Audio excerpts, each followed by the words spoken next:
पता नहीं नेहा को क्या हुआ है। इन दिनों वह बेहद तनावग्रस्त रहने लगी है। कभी किसी बात को सीधे तरीके से लेती ही नहीं। उसकी तबीयत का ख्याल कर मयंक उसे डॉक्टर के पास लेकर आया। डॉक्टर ने सभी जरूरी ब्लड सैंपल कराने की सलाह दी। उसी दिन शाम को रिपोर्ट भी आ गई। वैसे तो सब ठीक था, मगर थायराइड और कोलेस्ट्रॉल काफ़ी बढ़ा हुआ था। नेहा के हाथों में रिपोर्ट्स आई तो वह विचार करने लगी कि अपनी स्वास्थ्य संबंधी अनियमितताओं को ठीक करने हेतु अवश्य प्रयास करेगी। डॉक्टर ने कुछ दवाइयाँ भी लिखी थी, जिसे उसने मयंक की ओर बढ़ाया। थोड़ी ही देर में मयंक दवाइयाँ लेकर वापस आया और सारा कुछ नेहा की गोद में ऐसे रख दिया जैसे नेहा की गोद भराई की रस्म हो रही हो। वैसे तो नेहा इतनी सी बात पर कभी कुछ नहीं कहती थी, मगर एकदम से बिफर पड़ी। पहले ही मैंने रिपोर्ट संभाल कर रखा है, दवाओं का थैला तुम अपने साथ भी तो रख सकते थे। तुम्हें ऐसा क्यों लगता है कि तुम सारी जिम्मेदारियां मुझ पर डालकर हमेशा उन्मुक्त रहो? मत रखो ना। ये बात अच्छे से कह सकती थी। तुम्हें पता तो है अपने ब्रश के अलावा कुछ भी ढोने में मुझे तकलीफ होती है। क्या मेरे मन की बात मेरे बोले बिना समझ पाते हो? और फिर ऐसा क्यों होता है कि तुम चाहे जितने विष उगलो मगर तुम्हें बस मिश्री घुली बातें ही सुनने को मिले? वह जैसे खुद ही कहे और सुन रही थी। उसकी बातें अनसुनी कर मयंक अपने फ़ोन में खोया रहा तो जाने क्यों उसे समीर याद आ गया। कैसे वह उसके ज़रूरत की सारी चीज़ें अपने साथ लेकर चलता था और वह अपने आप में मस्त रहती थी। जब से वह बीमार हुई है, पता नहीं क्यों समीर याद आने लगा है।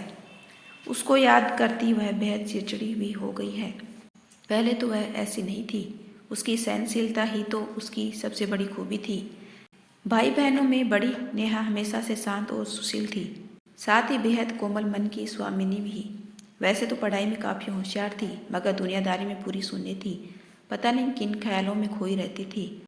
उसके स्कूल के वे बच्चे जिन्हें कुछ पढ़ना समझना होता, वे अक्सर उसके पास आते और नेहा के पढ़ाने पर खुश होकर परीक्षा में अच्छे अंकों से पास हो जाते। दरअसल नेहा को यही खुशी देता। अपनी पढ़ाई लिखाई करना और अपने आसपास के सभी लोगों की मदद करना उसका पसंदीदा काम होता। गर्ल कॉलेज से एजुकेशन पूरी कर वह एमए करने विश्वविद्यालय आ गई तो उसकी लोकप्रियता हद से ज़्यादा बढ़ने लगी। इस बात से माता पिता चिंतित हो गए। 90 के दशक में बिटिया का मिस फ्रेशर बनना और उसके पीछे लोगों की बढ़ती रुचि अच्छी बात थोड़ी ही समझी जाती थी। सहपाठियों के साथ उसका व्यवहार सामान्य ही रहता, मगर जाने क्यों उसे समीर अच्छा लगने लगा था। समीर सचमुच ठंडी हवा का झोंका था। उसका संपूर्ण व्यक्तित्व ही बहुत भला सा था, हमेशा जैसे किसी धुन में रहता था। नेहा ने उसके चेहरे पर सदा ही मुस्कान खेलता देखा था। जब अर्थशास्त्र विभाग पिकनिक के लिए गई तब भी समीर उसकी सीट के पीछे ही बैठा था। दोनों की नज़रें मिली तो वह भी हंस पड़ी। हाँ, ये पहली बार था जब समीर की मुस्कान ने उसे अंदर तक गुदगुदा दिया था। कैसा लड़का है, हर वक्त हंसता ही रहता है, कभी उदास ही नहीं देखा। हाँ, सचमुच दुनिया की कड़ी धूप में ठंडी बयार सा वह जैसे सकारात्मकता का प्रतिरूप था।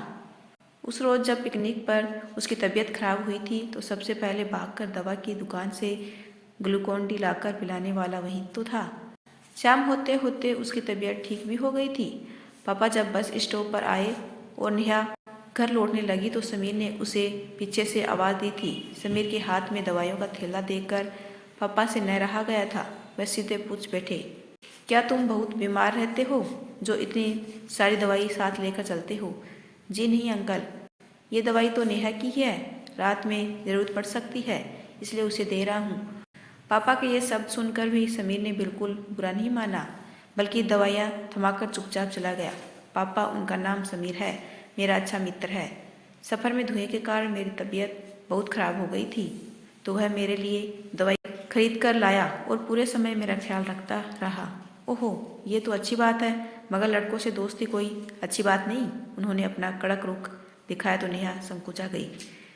इस तरह महीनों बीत गए और जब फेयरवेल पार्टी हुई तो सबने ऑटोग्राफ बुक पर एक दूसरे से कुछ लिखवाना चाहा। नेहा ने समीर के हाथों में अपनी ऑटोग्राफ बुक दी थी। जब समीर ने वापस किया तो वह लगभग भागती हुई घर आई।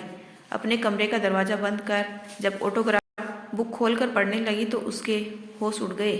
पहले पन्ने पर लिखा था, मेरी जीवन संगनी कैसी होगी। दूसरे पर, उसमें वे सारे गुण होने चाहिए जो तुम में है। और तीसरे पन्ने पर, क्यों न वह तुम ही बनो। उसने उन पंक्तियों को कई बार पढ़ डाला। मन बलियां उछल रहा था। कुछ समझ में नहीं आ रहा था कि वह क्या करे। ऐसा न था कि उसे समीर की चाहत का भान न था। उसके भलमन साहत से भली भांति वाकिफ थी, मगर अब सब कुछ आंखों के सामने लिखित था। उसने एक तरफ से विवाह का प्रस्ताव दे डाला था। नेहा के पास इन बातों का कोई जवाब नहीं था। हालांकि वह स्वयं भी उसे पसंद करती थी तो इनकार का प्रश्न ही नहीं उठता था। मगर 90 के दशक में लड़कियों में स्वयं निर्णय लेने की क्षमता भी कहाँ होती थी। मन ही मन सोचा, विचार करने लगी कि उसे क्या करना चाहिए। कक्षा टॉपर तो वह था ही, साथ ही सहजातीय भी था। उनका परिवार भी बहुत अच्छा था। उसके तमाम गुण के साथ उसका सच्चरित्र होना एक अतिरिक्त विशेषता थी जो अक्सर नेहा को प्रभावित करती थी। पिछले 2 सालों में उसे गलती से भी न छुआ था। उसकी यही शराफत ने नेहा के मन को छूती थी, मगर वह अपने परिवार वालों से कैसे बात करे। उसे पता था कि पिता रूढ़िवादी हैं, पहले ही आंखों आंखों में समीर को नाप चुके थे और किसी किस्म की दोस्ती में न पड़ने की सलाह भी दे चुके थे। अब बस माँ का ही सहारा था, तो उसने बातों ही बातों में माँ से कहा, माँ, क्या पापा ने तुम्हारा ख्याल रखा है?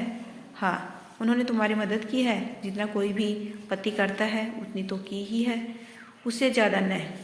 वह निरंतर थी। नेहा ने उनका कष्ट देखा था, एक बच्चा पेट में, दूसरा गोद में, और फिर भी वह पति की शिकायत करने में संकोच कर रही थी। माँ, तुमने जो तकलीफ उठाई है वह मैं नहीं उठाना चाहती। मुझे त्याग की मूर्ति नहीं बनना है। मुझे तो ऐसा साथी चाहिए जो सच्चे मायने में सुख दुख का भागीदार बने। ऐसा साथी नहीं चाहती जिसके सिंदूर की कीमत अपने जीवन की बलि देकर चुकानी पड़े। क्या कह रही हो तुम? अपने पसंद से शादी करोगी? लड़का चुन लिया है तो हमारी ज़रूरत ही क्या है? उन्होंने सारी बातें उसके पिता के कानों में डाल दी और पिता ने अपने प्रेम का वास्ता देकर उसकी पसंद को नज़रअंदाज कर उसका विवाह मयंक से करा दिया। ऐसा नहीं था कि समीर ने उसे पाने की कोशिश नहीं की थी।